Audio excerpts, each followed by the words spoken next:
Hello dear students, my name is Ved. और कैसे हैं आप सब लोग। आई होप कि आप सभी लोग अच्छे होंगे और इस लॉकडाउन के टाइम पे आप सभी लोग अपने घर पे रहें और सुरक्षित रहें। तो हम लोग कंटिन्यू करते हैं क्लास 11th केमिस्ट्री का जो चैप्टर सेकंड है एटॉमिक स्ट्रक्चर, उसके आगे के टॉपिक्स। और जो इसके पहले के लेक्चर थे उसमें जो है हम लोगों ने कैथोड रे एक्सपेरिमेंट के बारे में पढ़ा, डाल्टन्स के एटॉमिक थ्योरी के बारे में पढ़ा। अब इस जो आज का लेक्चर है उसमें हम लोग क्या क्या पढ़ेंगे, उसमें हम लोग पढ़ेंगे कैथोड रे के क्या क्या कैरेक्टरिस्टिक्स हैं और इसके अलावा जो है डिस्कवरी ऑफ इलेक्ट्रॉन के बारे में पढ़ेंगे। तो आज के लेक्चर में मैं डिस्कवरी ऑफ इलेक्ट्रॉन से रिलेटेड काफ़ी अच्छे जो हैं इंटरेस्टिंग चीज़ें आपको बताऊंगा। तो आइए कंटिन्यू करते हैं। सबसे पहले first topic characteristics of cathode rays. तो कैरेक्टरिस्टिक ऑफ कैथोड रेज की अगर हम बात करें तो जो फर्स्ट कैरेक्टर है, फर्स्ट कैरेक्टर क्या है कैथोड रेज का। जो कैथोड रेज होती हैं वो बिल्कुल स्ट्रेट लाइन में ट्रेवल करती हैं। अगर हमको पता लगाना हो कि कैथोड रेज जो हैं वो स्ट्रेट लाइन में ट्रेवल करती हैं तो इसके एक्सपेरिमेंटल वेरिफिकेशन के लिए क्या करना होगा, एक छोटा सा ऑब्जेक्ट लेकर के अगर कैथोड रेज के रास्ते में रख दिया जाएगा तो क्या होगा, उस पीछे की तरफ उसका शैडो बन जाएगा यहाँ पर। और इससे पता चल जाता है कि जो कैथोड रेज होती हैं वो स्ट्रेट लाइन में ट्रेवल करती हैं। तो फर्स्ट कैरेक्टर क्या हो गया कि कैथोड रेज जो है वो स्ट्रेट लाइन में ट्रेवल करती हैं। सेकेंड कैरेक्टर की बात करें तो जो सेकेंड कैरेक्टर है कैथोड रेज का वो ये है कि जो कैथोड रेज होती हैं वो जो है उनमें मास होता है। अब ये कैसे पता लगेगा कि कैथोड रेस में मास है, कैथोड रेस में वेट होता है, मतलब पार्टिकल्स होते हैं। तो कैथोड रेस जो होती हैं उनके रास्ते में अगर एक हल्का घूमने वाला पहिया रख दिया जाए तो वो पहिया जो है कैथोड रे के रास्ते में रखने पर घूम जाता है, जिससे पता चलता है कि उनमें क्या होता है, उनमें जो है मास होता है, उनमें जो है वेट होता है। थर्ड अगर हम बात करें तो जो कैथोड रेज होती हैं वो निगेटिवली चार्ज पार्टिकल से बनी होती हैं, निगेटिवली चार्ज पार्टिकल इलेक्ट्रॉन से ही बनी होती हैं। तो अगर इनके रास्ते में जो है इलेक्ट्रिक फील्ड या मैग्नेटिक फील्ड अप्लाई किया जाए तो क्या होगा, ये जो है इलेक्ट्रिक फील्ड में पॉजिटिव प्लेट की तरफ जो है मुड़ जाती हैं। ये सारी जो कैथोड रेज है वो किधर की तरफ मुड़ जाएंगी, ये सारी कैथोड रेज जो है वो पॉजिटिव प्लेट की तरफ जो है मुड़ जाती हैं। तो इससे यह पता चलता है हमको जो कैथोड रेज होती हैं वो निगेटिवली चार्ज पार्टिकल से बनी हुई हैं, क्योंकि वो इलेक्ट्रिक फील्ड में पॉजिटिवली चार्ज प्लेट की तरफ जो है मुड़ती हैं। ये मैग्नेटिक फील्ड में भी डिफ्लेक्ट होती हैं। और अगर हम बात करें कैथोड रेज जो होती हैं, जो कैथोड रेज होती हैं उनके लिए चार्ज टू मास रेशियो, यानी कि कैथोड रेज जिन पार्टिकल से मिलकर के बनी हुई हैं उनके लिए charge to mass ratio E/m ratio जो है वो इस ट्यूब के अंदर भरी हुई ना तो गैस पे डिपेंड करता है और ना ही इस जो इलेक्ट्रोड है उसके मेटल पे डिपेंड करता है, इलेक्ट्रोड के मैटर पे भी डिपेंड नहीं करता है। इसके बाद में हम बात करें एक्स रेज की, तो जो कैथोड रेज होती हैं वो बहुत ही हाई मेल्टिंग पॉइंट, बहुत हाई मेल्टिंग पॉइंट की जो मेटल्स होती हैं, डेंस मेटल होती हैं, उनसे टकरा करके एक्सरेज प्रोड्यूस करती हैं। एक्सरेज की जो डिस्कवरी थी वो इलेक्ट्रॉन की आइडेंटिफिकेशन से पहले ही हो चुकी थी। जो इलेक्ट्रॉनों की डिस्कवरी हुई थी उसके पहले ही एक्सरेज की डिस्कवरी हो गई थी। तो एक्सरेज की डिस्कवरी किसने की थी, एक्सरेज की डिस्कवरी जो है एक एक्सीडेंटली हो गई थी। एक्सरेज की डिस्कवरी की थी विलियम रोइटेंजन ने। किसने की थी एक्सरेज की डिस्कवरी, विलियम रोइटेंजन ने। तो एक्स रेज जो है वो डिस्कवर किया था 1895 में विलियम रोएंटजन। इन्होंने क्या देखा, एक्सपेरिमेंटली जो है एक्सरेज की डिस्कवरी हुई थी। इन्होंने देखा कि कैथोड रे एक्सपेरिमेंट करते टाइम पे जो फ्लोरेसेंस मटेरियल जो कैथोड रे के बाहर रखे हुए थे, तो कैथोड से निकलने वाले जो इलेक्ट्रॉन थे, एक्सीलरेटेड इलेक्ट्रॉन, जब वो हाई मेल्टिंग पॉइंट वाले किसी मटेरियल से टकराते हैं, किसी मेटल से टकराते हैं, तो उनसे कुछ रेस प्रोड्यूस होती हैं। उन रेस का नेचर जो है विलियम रोएंटजन को उस टाइम पे नहीं पता था, इसीलिए उन्होंने उसका नाम क्या रख दिया, एक्स रेस रख दिया। एक्स का मतलब उन्हें कुछ पता नहीं था उसके नेचर के बारे में, इसीलिए उन रेस का नाम क्या पड़ गया था, उन रेस का नाम एक्स रेस पड़ गया था। तो एक्स रेस की जो डिस्कवरी थी वो एक्सीडेंटली जो है विलियम रोएंटजन के द्वारा हुआ था।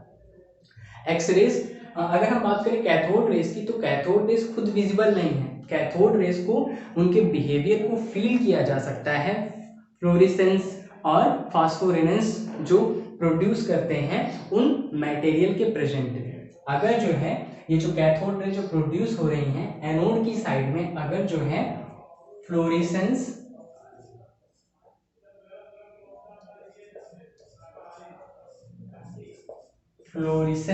मटेरियल, फ्लोरिसेंट मटेरियल जैसे कि ZnS, अगर इन सब का एक लेप लगा दिया जाए तो जब ये कैथोड रेस इन फ्लोरिसेंट मटेरियल से टकराती हैं जैसे कि ZnS से, तो क्या होता है, ग्रीन कलर का ग्लो प्रोड्यूस होता है। तो उसी के जरिए हम जो है कैथोड रे के बिहेवियर को क्या कर सकते हैं, फील कर सकते हैं। फ्लोरिसेंट मटेरियल और कहाँ होते हैं, जो फ्लोरिसेंट मटेरियल होते हैं ऐसे मटेरियल होते हैं जब इनके ऊपर लाइट पड़ती है तो लाइट को एब्जॉर्ब करने के बाद में ये चमकने लगते हैं। ऐसे मटेरियल को क्या बोला जाता है, ऐसे मटेरियल को फ्लोरिसेंट मटेरियल बोला जाता है। और कुछ ऐसे मटेरियल होते हैं जैसे कि रेडियम, उसको हम लोग की जो रिस्ट वॉच होती है वो अंधेरे में चमकती रहती है, क्योंकि रिस्ट वॉच की जो सुई होती है उसमें भी रेडियम का यूज किया जाता है। रेडियम एक ऐसा मटेरियल है वो सनलाइट को एब्जॉर्ब करने के बाद, किसी भी टाइप की लाइट को एब्जॉर्ब करने के कुछ देर के बाद अगर हम उसको अंधेरे में लेकर के जाएं तो वो चमकने लगता है, यानी कि जो उसने लाइट एब्जॉर्ब की है अब वो उसके बाद में इमिट करने लगता है, लेकिन जो उसमें इमिट होता है वो कुछ टाइम के बाद होता है। तो ऐसे मटेरियल को फास्फोरेसेंस बोलते हैं। और जो तुरंत ही लाइट पड़ने के, जैसे ही लाइट पड़े और तुरंत ही ग्लो करने लगे उनको हम फास्फोरेसेंट मटेरियल और उनको हम फ्लोरेसेंट मटेरियल बोलते हैं। तो फ्लोरेसेंट मटेरियल जो होते हैं वो CFL में भी यूज होते हैं। नेक्स्ट हम बात करते हैं डिस्कवरी ऑफ इलेक्ट्रॉन की।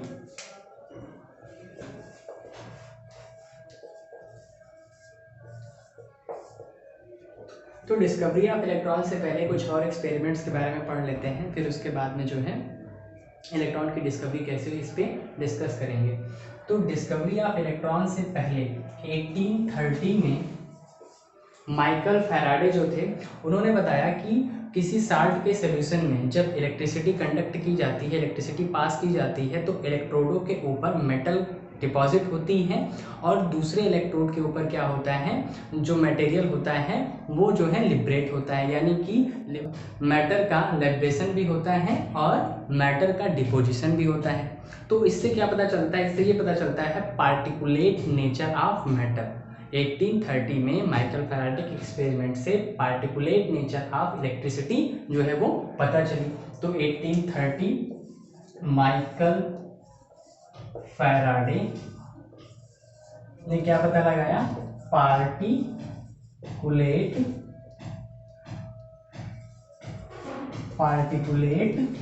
नेचर ऑफ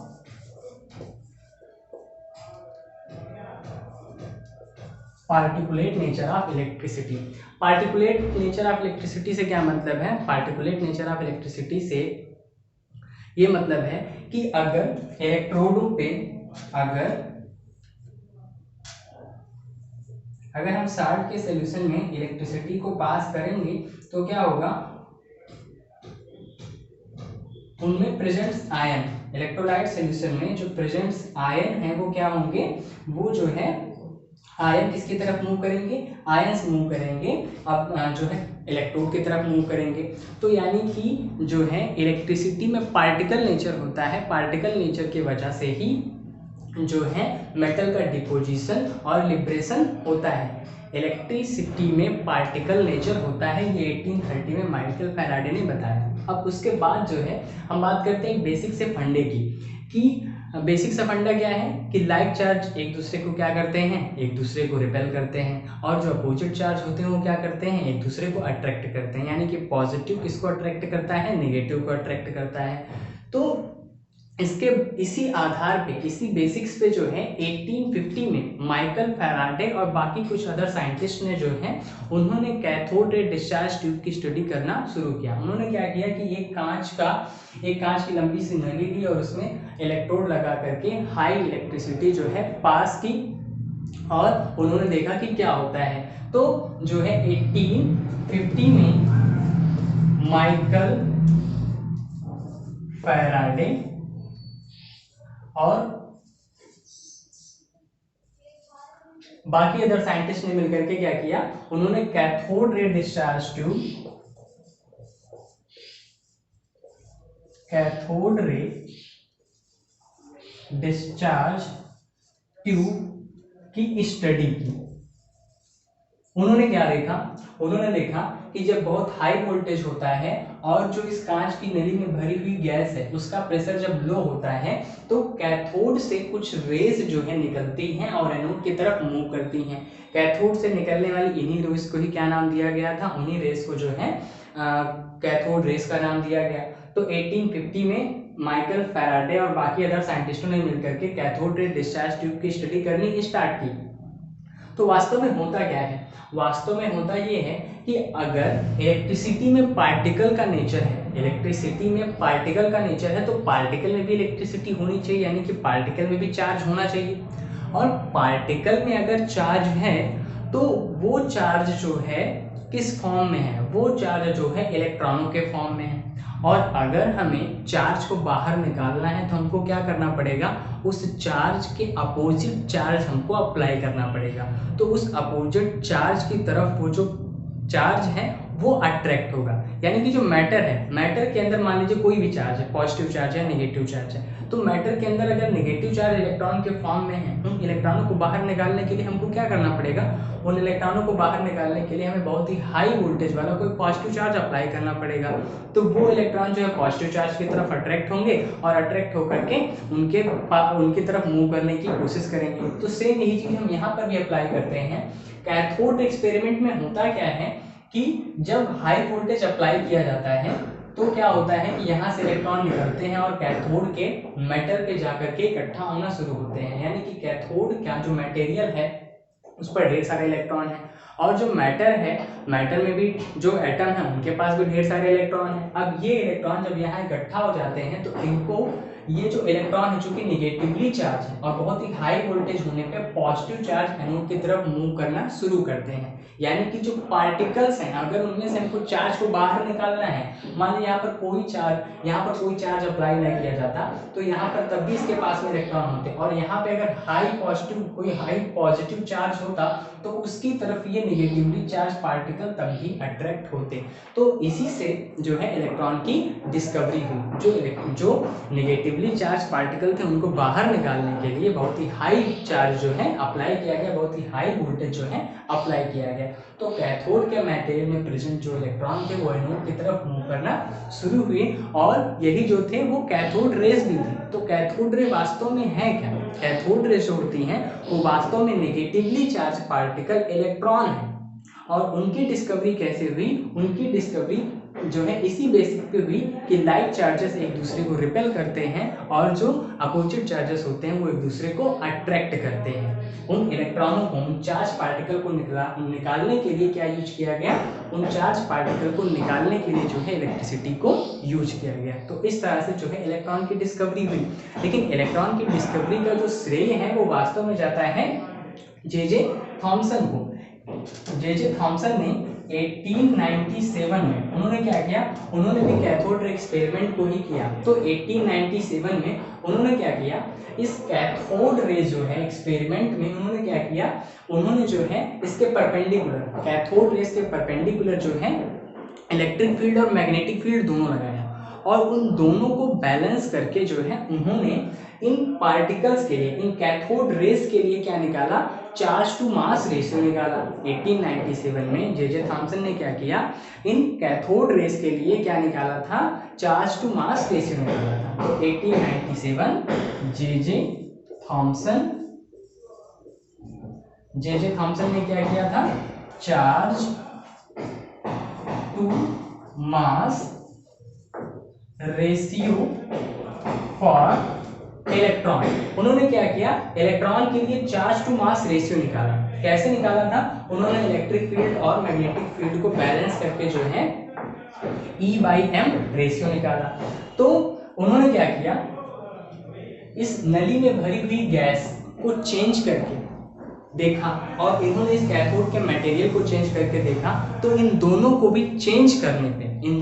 चेंज करने पर भी इन कैथोड रेस के लिए जो E/m यानी कि जो चार्ज टू मास रेशियो है वो भी चेंज नहीं हुआ। इसका मतलब ये है कि ये ना तो इस कैथोड रे डिस्चार्ज ट्यूब में भरी हुई गैस पे डिपेंड करता है और ना ही ये जो है इस कैथोड या एनोड के मटेरियल पे डिपेंड करता है, बल्कि क्या है, बल्कि होता ये है कि ये जो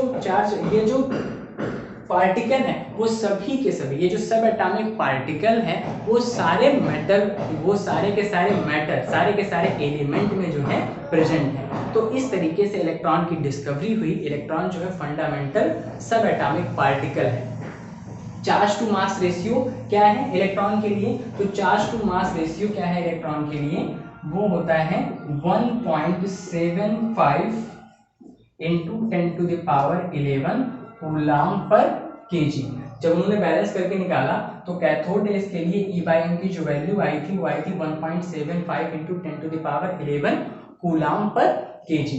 तो जो है ये गैस पे भी डिपेंड नहीं करता और ना ही इलेक्ट्रोड के मैटर पे डिपेंड करता है। तो उससे क्या पता चला कि हम गैस कुछ भी लें, ये कैथोड रे तभी प्रोड्यूस होती हैं और ये जो पार्टिकल्स हैं वो सारे के सारे मैटर में प्रेजेंट होते हैं, जिनकी वजह से कैथोड रे जो है प्रोड्यूस होती हैं। और चूंकि इलेक्ट्रॉन जो है वो फंडामेंटल पार्टिकल है, तो इलेक्ट्रॉन अगर फंडामेंटल पार्टिकल है तो ना तो उसके लिए चार्ज चेंज होगा और ना ही उसका जो है मास चेंज होगा। इसीलिए नली में कोई भी गैस लेते हैं, कैथोड रे डिस्चार्ज ट्यूब में कोई भी गैस लेते हैं, उन सारी गैसों के लिए जो है E/m की जो वैल्यू होती है वो एक फिक्स वैल्यू होती है। तो 1897 में जे थॉम्सन ने चार्ज टू मास रेशियो जो है इलेक्ट्रॉन के लिए निकाल करके उन्होंने इलेक्ट्रॉन की डिस्कवरी की थी। तो 1897 जे थॉम्सन ने क्या किया था? डिस्कवरी ऑफ इलेक्ट्रॉन, मतलब उन्होंने जो है उस फंडामेंटल पार्टिकल इलेक्ट्रॉन को पहचाना E/m रेशियो के थ्रू। अब इसके बाद अगर हम बात करें तो E/m रेशियो जो है इन कैथोड रेस के लिए 1.75 into 10 to the power 11 coulomb पर केजी है। इसकी सहायता से बाद में जो है इलेक्ट्रॉन का मास भी निकाला गया। अब इलेक्ट्रॉन का मास कैसे निकाला जा सकता है? तो इलेक्ट्रॉन का मास निकालने के लिए हम क्या करते हैं, R.A. मिल्टन ने जो है इलेक्ट्रॉन के ऊपर जो चार्ज होता है उन्होंने उसको कैलकुलेट किया था आयरड्रॉप मेथड से, और उन्होंने बताया कि इलेक्ट्रॉन के ऊपर जो चार्ज है वो कितना होता है? वो होता है इलेक्ट्रॉन के ऊपर जो चार्ज है वो है 1.6 into 10 to the power -19 coulomb. और अगर हम इस वैल्यू को उठा करके यहाँ पुट कर देंगे तो हमको क्या मिल जाएगा? तो हमको इलेक्ट्रॉन का मास मिल जाएगा। इस वैल्यू को यहाँ रखने पर क्या होगा? 1.75 into 10 to the power 11 equal to 1.6 into 10 to the power 19 upon me। अगर हम me को उधर ले आए और इसको यहाँ पे भेज दें तो me इक्वल टू कितना हो जाएगा? 9.1 into 10 to the power -31 kg। इस तरीके से जो है E/m रेशियो से और R.A. मिल्टन ने जो इलेक्ट्रॉन का चार्ज बताया था उसके थ्रू जो है इलेक्ट्रॉन का मास जो है कितना आया था, और उसके जरिए जो है इलेक्ट्रॉन का mass 9.1 into 10 to the power -31 kg होता है। अब इसके बाद में जो है हम लोग नेक्स्ट जो है लेक्चर में ये पढ़ेंगे, इलेक्ट्रॉन की डिस्कवरी के बाद में हम ये नेक्स्ट लेक्चर में प्रोटॉन और न्यूट्रॉन की डिस्कवरी पढ़ेंगे। अच्छा, उसके पहले हम एक चीज ये बात कर लेते हैं कि जो कैथोड रेस होती हैं उनका जो वेलोसिटी होती है, उनकी वेलोसिटी जो है इस वोल्टेज को बढ़ाने पर बढ़ जाती है, और कैथोड रेस जो होती हैं वो इलेक्ट्रिक फील्ड में डेविएट भी होती हैं। तो आज के लेक्चर में इतना ही, और उसके आगे की जो टॉपिक्स हैं यानी कि डिस्कवरी ऑफ प्रोटॉन और डिस्कवरी ऑफ न्यूट्रॉन जो है वो हम लोग अगले लेक्चर में पढ़ेंगे। तब तक के लिए थैंक्स। अगर आप लोगों को ये वीडियो अच्छा लगा हो तो लाइक करें, शेयर करें और सब्सक्राइब करें।